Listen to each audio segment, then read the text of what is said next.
Donc aujourd'hui, nous allons parler de la météo du mois de juin, qui est quand même aussi un mois particulièrement intense et intéressant dans ce qu'il nous propose de faire. Cette nouvelle lune commence avec une éclipse de soleil. Elle se fait en Gémeaux. Le soleil et la lune sont conjoints en Gémeaux.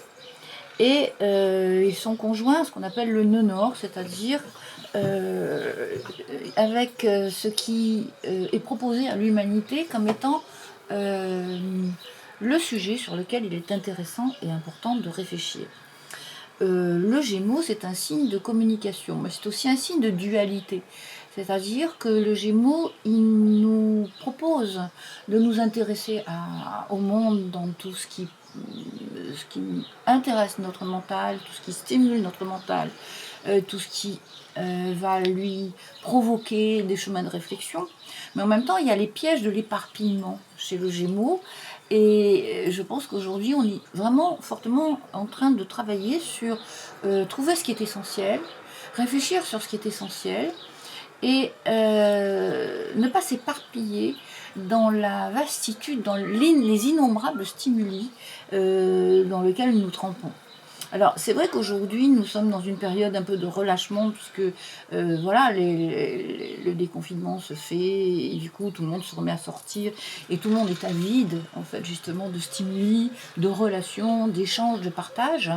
Mais en même temps cette frénésie que la retenue que nous avons vécue depuis des mois provoque peut être aussi source d'illusions.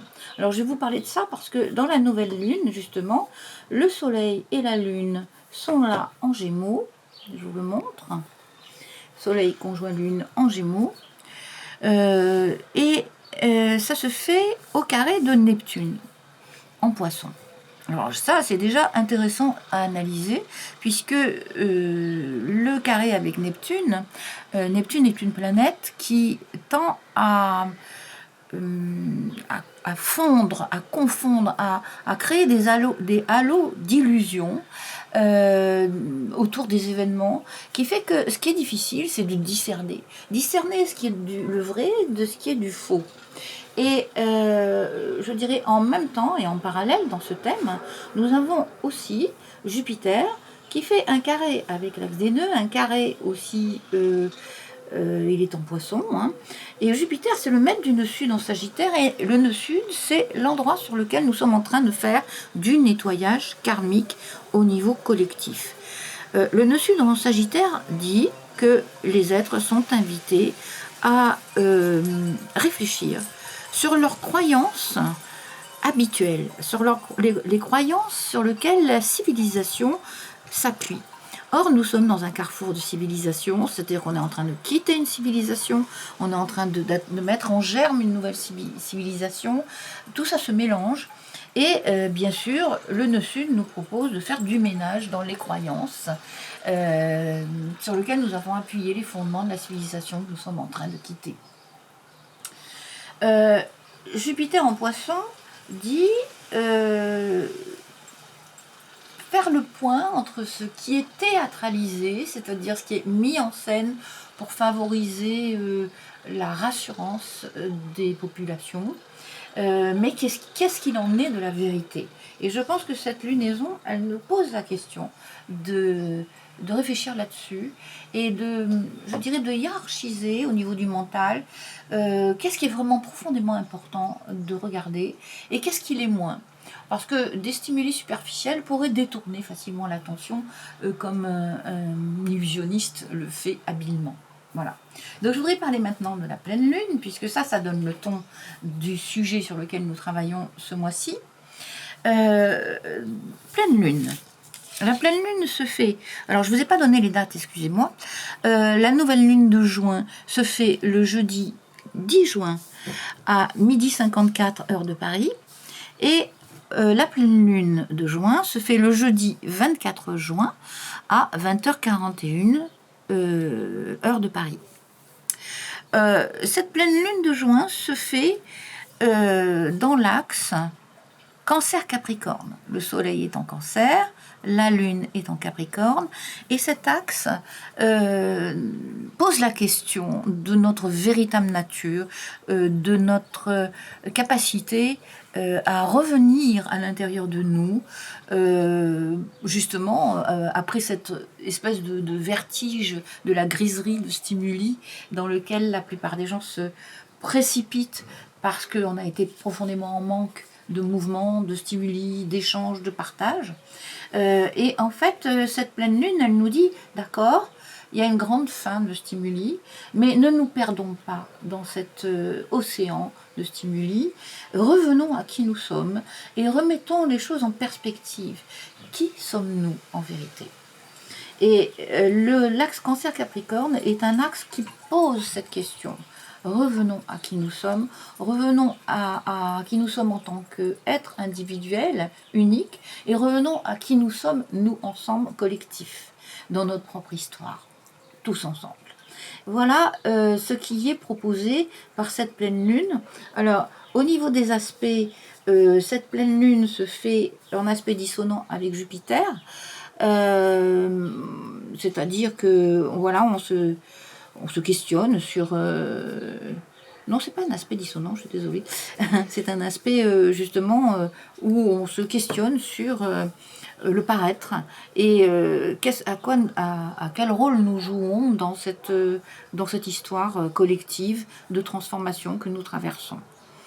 Voilà, ça c'est la pleine lune. Après, en toile de fond, bien sûr, nous avons avant tout Uranus qui est toujours au carré de Saturne et donc qui continue à nous questionner sur ce changement de monde dont nous sommes porteurs. La liberté avec Uranus en Taureau, qui est une quête qui anime un bon nombre aussi d'êtres dans l'humanité, mais aussi Saturne en Verseau qui ferait un peu l'apologie d'un scientisme un peu froid, qui se voudrait objectif et qui finalement pourrait aussi menacer l'humanité dans ce qu'elle a de mystérieux, de profondément magique. Et je pense que ces deux forces sont montées en présence en ce moment et elles vont continuer à être en présence pendant quelques années encore, c'est-à-dire dans tout le tournant que nous sommes en train de traverser, car nous sommes devant un choix de nouvelle humanité. Voilà là où nous en sommes dans cette lunaison. Petit dernier point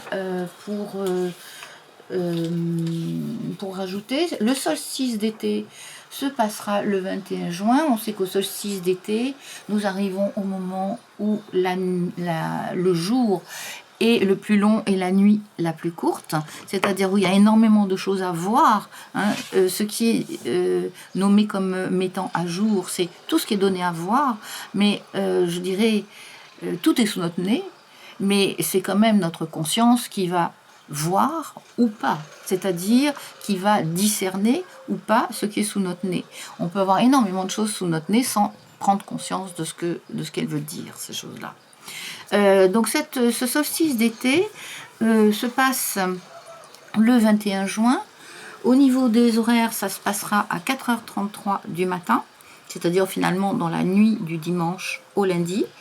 La lune se trouve en Scorpion. Elle se retrouve opposée à Uranus au carré de Saturne, ce que je vais vous décrypter, bien sûr, vous traduire en termes d'humain. Je dirais qu'au niveau émotionnel, il faut s'attendre à ce qu'il y ait un conflit qui se joue entre un vrai désir de libération, un vrai désir de libération des pulsions, parce que c'est ce qu'on disait depuis tout à l'heure, ces pulsions qui ont été très retenues pendant des mois, quand on relâche la bride, elles ont tendance chez certaines personnes à déferler et donc à provoquer finalement à se manifester sous des expressions parfois déséquilibrées, déséquilibrantes. Et avec Saturne qui propose aussi une répression de ces pulsions qui peut être aussi démesurée et totalitaire. Donc il faut bien s'attendre aussi à ce que ce solstice d'été ne correspondent pas dans sa réalisation à ce à quoi la population s'attend. La population a envie d'un moment de convivialité longtemps attendu, et je pense qu'il risque d'y avoir des tensions justement entre cette attente, ce besoin, je dirais, profond, et en fait le contexte de répression dans lequel l'État continue à se disposer. Voilà, donc moi je vous invite surtout à rester pendant tous ces temps dans une écoute consciente, intérieure, car les choses ne sont pas simples. Le mouvement qui est généré en Gémeaux par la nouvelle lune est un mouvement adolescent, un peu comme si ça stimulait en nous l'être spontané qui a envie de jaillir. Mais il faut bien se dire que nous sommes dans une période de transformation et que cette transformation demande de la profondeur, et voilà, qu'il s'agit de continuer à la favoriser. Voilà, je vous souhaite un très bon solstice d'été, un bon passage dans la lumière, et dans la lumière de la conscience aussi. À bientôt.